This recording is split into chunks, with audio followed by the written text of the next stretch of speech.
Hello, welcome to the Jøni factory in Denmark. Today I want to explain you more about the AutoTemp 56 controller. Here you have the on-off buttons. To activate the unit, you press this button and then all the functions in the LED in the display will pop up to show that they're active. In case of emergency, there is an emergency button down here. In the right bottom corner, you have the standby button. This will cut off the power to the controls, so it's like a soft standby. To activate the unit again, you press the button.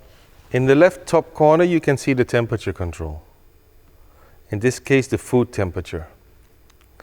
You can alter this by pushing the button and then change with the big arrows per 10 degrees or with the small arrows per single-digit degree. Whilst it's blinking, you can change. The right button is the heating steps, the heating intensity, or delta T as some people call it. That you can change with the small arrow buttons, and this is to change the heating intensity. So if, like for instance, you're boiling potatoes, you want to go as fast as possible, you set it to 9, but if you have like a bechamel sauce or products with rice, like rice pudding, or in Asia, for instance, congee, then you set it lower because otherwise your food might burn. So now it will heat up a little bit slower, but it is a little bit less aggressive and therefore your food will not burn so easily. To activate the heating, you push this button and the green LED will indicate that the heating has started. You always see the current temperature of the food in the display, and the end temperature, if you want to see it, you just push the button and it will indicate the end temperature that we want to reach. The second line of the controller is the mixer. The left button is the speed.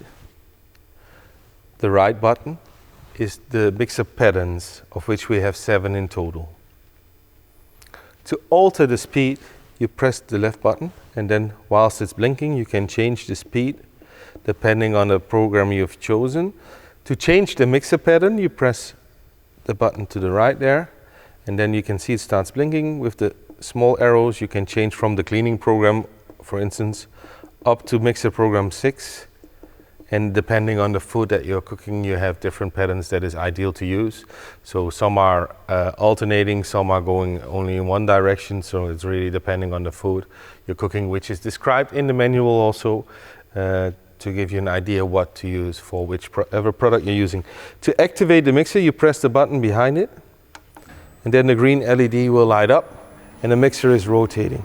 So whilst you're mixing your food, you have the possibility to open the inspection hatch at the top of the lid, and then whilst you're mixing your food, you can add ingredients through the safety grid. So your salt, your pepper, whilst you're mixing your food. The third line of the controller is the water filling. To add water to the unit, you press the button, and in this case a U20 arrow lights up. That means that we're trying to add water whilst the lid is still closed, which is not ideal. So you open the lid and then you press the button, and then the unit will indicate how much water is being added via the spout that you see here. So the water is being poured in via there. With the colander, you can set the right amount per 1/10 of a liter of water that you want to have added. You activate the water filling via this button, and then the water will spout out also into the bowl itself. The fourth line, which you see here at the left bottom, is the programming option.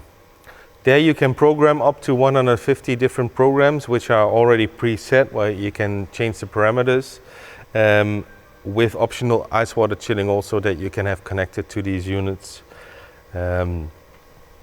So you can do overnight cooking, for instance. You can do different kind of cycles, and you have every time the same quality of food because of the programs that are in there. Very easy to use.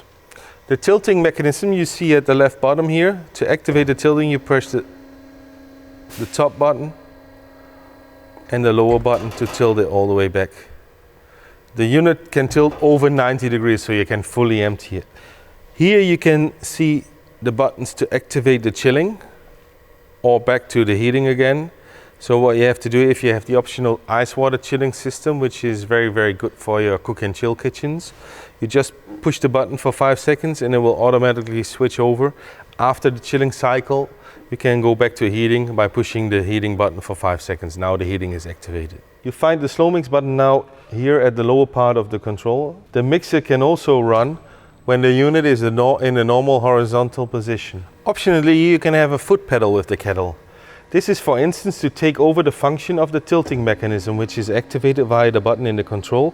But then I can push the foot pedal, and my foot pedal is taking over the tilting mechanism. So I have both hands free to have a gastronome container in my hands and hold it below. The foot pedal can not only do the tilting, but it can also take over the slow mix function, and it can also take over the water filling. With your kettle, you can have different accessories.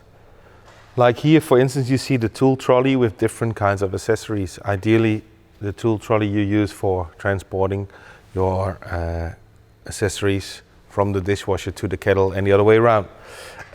Here you see, for instance, the whipping tool, which can be used for whipping up egg whites or cream. Here you have a sieve plate that you can put on top of the kettle. Whilst you're emptying your kettle, the water will go out and the potatoes, for instance, stay inside of the kettle. To clean the inside of the mixer tool, we have a special brush that can go in there, and then you can easily clean the inside. For cleaning the kettle itself, we have a special cleaning tool, which you see here. This is a special cleaning tool that you can put in instead of the normal mixer tool, and then you can clean the unit easily with very little water and very little detergent, and very, very fast without doing a lot of work by the chefs. Another accessory that you can have with your kettles is the pouring assist. This you can mount to the pouring lip of the kettle, and then whilst you're tilting the kettle, the water or food will be automatically poured into your gastronome container, which you can put on this part of the pouring assist. Then you can put your gastronome containers in the trolleys. You can use your pouring assist as a small table by mounting it the opposite way, and then you can put a gastronome container, for instance, you can put on top and have your ingredients there, and use the slow mix button and add your ingredients and mix your food at the same time. Especially on bigger kettles, it's interesting to have a rotatable lid, as you can see here. So you can access the whole lid from the front, clean it easily without having to go behind your kettle. Especially if there's a limited space, it can be very good to have. This is all you need to know about the controller. In case you have any further questions, please check the manual first and see what is described in there. If you have any questions afterwards, feel free to contact your local dealer or contact us in Denmark. We'll be happy to assist.